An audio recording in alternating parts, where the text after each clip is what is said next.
With Elite Dangerous Odyssey, we got access to a load of new on-foot materials, but not all of them has a use, and actually a lot of them is absolutely useless. So today I'm going to talk to you about how to figure out what to keep and what to get rid of.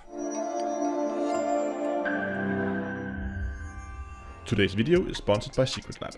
We all strive for the best possible gaming experience, but the importance of a good quality chair is often underestimated. SecretLab produces some of the most comfortable and high quality gaming chairs you can get. So upgrade your commander chair today and fly in style and comfort. Follow the link in the video description to their store, type in your height, your weight, and it will tell you which chairs fit you for the best possible seating experience. Hello ladies and gentlemen, welcome back to Elite Dangerous without Astronomy.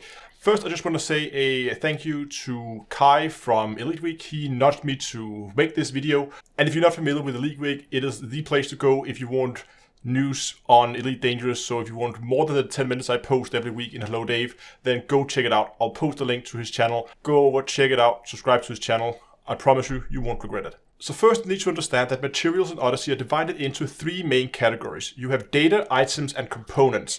They have different names. Sometimes they're called assets. Sometimes the naming is a little bit inconsistent. But I'm going to be using data, items, and components. Components are everything that you can trade at a bartender, and they're further divided into three subcategories. I'm going to come back to those in a bit. All components have a use for something in the game. So you should pretty much always be picking up components when you come by them, because if you run out of space, well, you can always just cross-trade them at the bartender for something more useful. You can easily identify components because those are the ones where you have a max capacity on an unengineered Maverick suit of 30. So the one where you have a large capacity, that is your components. Where you have a lower capacity, that is your items. But when it comes to items and data, it gets a little bit more complicated because over half of them has no known use in the game. They can't be cross-traded, and the only thing you can really do with them is to sell them for cash, and it's often a very small amount of cash, so it's barely worth actually picking them up.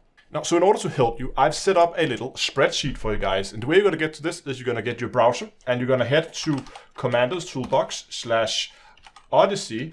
What to keep. There'll be a link in the description, of course.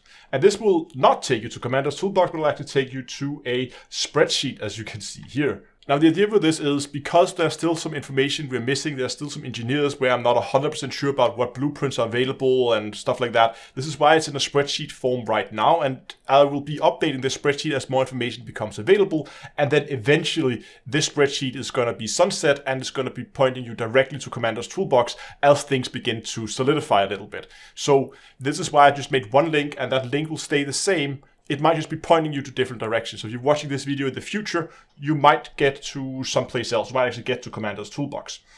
So once you get into the spreadsheet, you will see all the materials. To make your life a little easier, what I recommend you do is just highlight all these, and you go to data, and here you can go, I think mine is in Danish. Yeah, it is. But you should have something like show filters, where you can basically create temporary filters, just like I can here.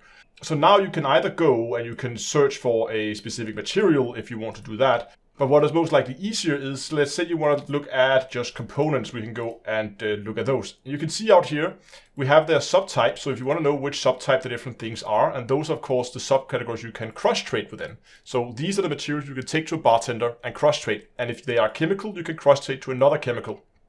If they are tech component, you can cross-trade to another tech component, and vice versa. They have different values and stuff like that. That's not shown here. However, there's also this column that says known use. And here it says yes with all of them, because all components have a known use. They all have something you can use them for, most likely engineering. If we go and look for, let's say, data, for instance, you can see here some of them has known use. So for instance, at this point in time, AX combat logs have no use for anything. We don't know what they're being used for at this point in time, so they're essentially worthless. Now, some of them you can see they have a yes in brackets, and that is because their only use is to unlock an engineer. So that means if you have already unlocked that engineer that required that material, then they are basically useless to you again, because their only use is to unlock an engineer. And it's the same if you move over and look at items. As you can see here, a lot of them has no use, and even if we then filter, so you can see here, the stuff that actually has a use outside engineering is a very short list. Now, I just want to talk about why we have so many materials that has no use, and I can only see two reasons why that is. One would be that they're intended for later content, where maybe there's going to be new blueprints coming down the line, maybe they're going to be adding more engineers down the line, I don't know, something along those lines. That could be why we are seeing so many materials. What I think is more likely though, is that the materials are just there to slow down the grind. Especially for data, they take a long time to find because you have to go to powered on bases, so they're more difficult to farm. And by having more than half of the data being useless, that basically means that even though you may get 4 or 5 pieces of data out of every data port when you open it, half of those is gonna basically be dots that you can't use for anything other than sell for a small amount of credits.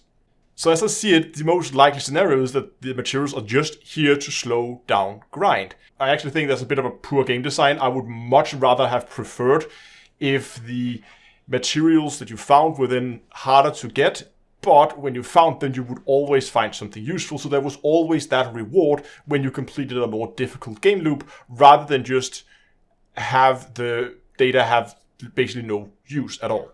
But regardless, I hope you enjoyed this video. If you found it useful, I would really appreciate if you would go down and subscribe to the channel. I'm trying to hit 100,000 subscribers before the end of the year. I would really appreciate if you would help me towards that goal. Thanks a lot for watching. Also, give the video a like, and until next time, I will see you guys in space.